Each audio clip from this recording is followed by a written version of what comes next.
Assalamualaikum warahmatullahi wabarakatuh.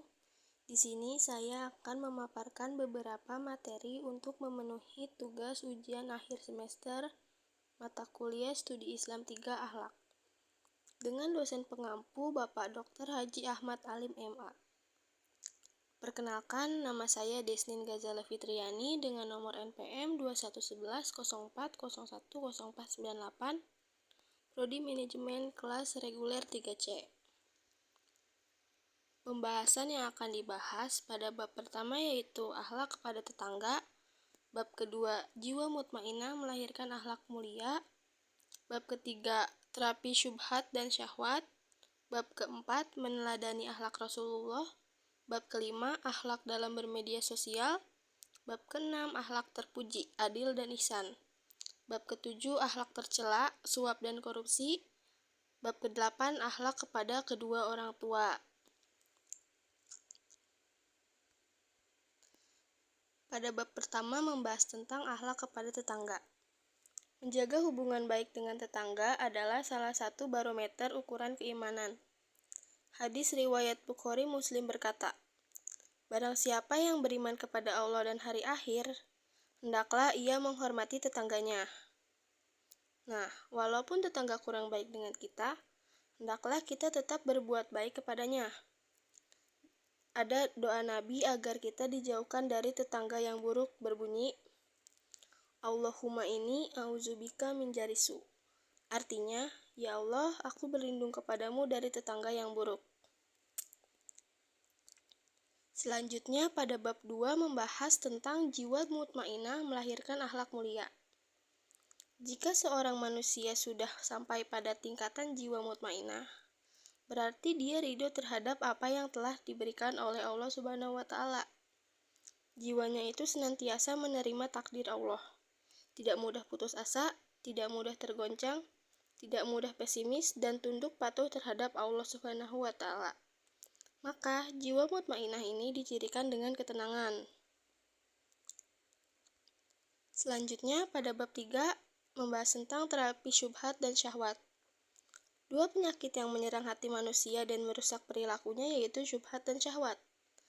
Menurut Imam Ibnu Qayyim al-Jauziyah ada dua metode untuk menyelamatkan diri dari penyakit hati. 1. Hendaklah memurnikan ikhlas. 2. Hendaklah mengikuti garis pandu yang dicontoh oleh Rasulullah Shallallahu Alaihi Wasallam dalam segala perilaku. Pada bab keempat membahas tentang meneladani akhlak Rasulullah. Ada beberapa cara dalam meneladani akhlak Rasulullah yaitu 1. Memanah. Makna tersirat dalam memanah adalah melatih rasa ikhlas. 2. Mempunyai fisik yang kuat. Menguasai salah satu bela diri merupakan salah satu hal yang baik. Yang ketiga, sabar. Yang keempat, al-amin atau jujur. Yang kelima, berdagang. Merupakan hal baik serta halal yang bisa ditiru. Selanjutnya pada bab 5. Akhlak dalam bermedia sosial. Adab yang perlu dijaga dalam bermedia sosial. 1. Tidak asal menyebar atau menerima berita yang belum jelas sumber kebenarannya. 2. Jadikan sebagai sarana menebar kebaikan. Yang ketiga, berhati-hati dalam berpendapat. Yang keempat, mengingat hisab atas segala perbuatan. Selanjutnya pada bab 6 membahas tentang akhlak terpuji, adil, dan ihsan. Adil artinya sama berat, tidak berat sebelah dalam memberikan hak kepada seseorang dan meletakkan segala urusan pada tempatnya. Maka ketika adil itu ditegakkan di muka bumi, tegaklah suatu peradabannya. Runtuhnya suatu peradaban juga sebab runtuhnya keadilan. Munculnya kesenjangan karena tidak adil. Selanjutnya pada bab 7 membahas tentang akhlak tercela, suap dan korupsi. Allah melaknat orang yang menyuap atau orang yang disuap atau perantara penyuapnya. Nabi Shallallahu Alaihi Wasallam mengingatkan tentang dampak suap ini. Tidaklah suatu kaum tampak di tengah-tengah mereka atau riba. Jika riba itu sudah merajalela di suatu kaum, maka Allah akan menguji mereka dengan paceklik atau krisis. Selanjutnya pada bab terakhir yaitu bab 8 membahas tentang akhlak kepada kedua orang tua. Hubungan terbaik manusia kepada Allah atau hablum minallah yaitu dengan mentauhidkan Allah dan istiqomah di jalannya.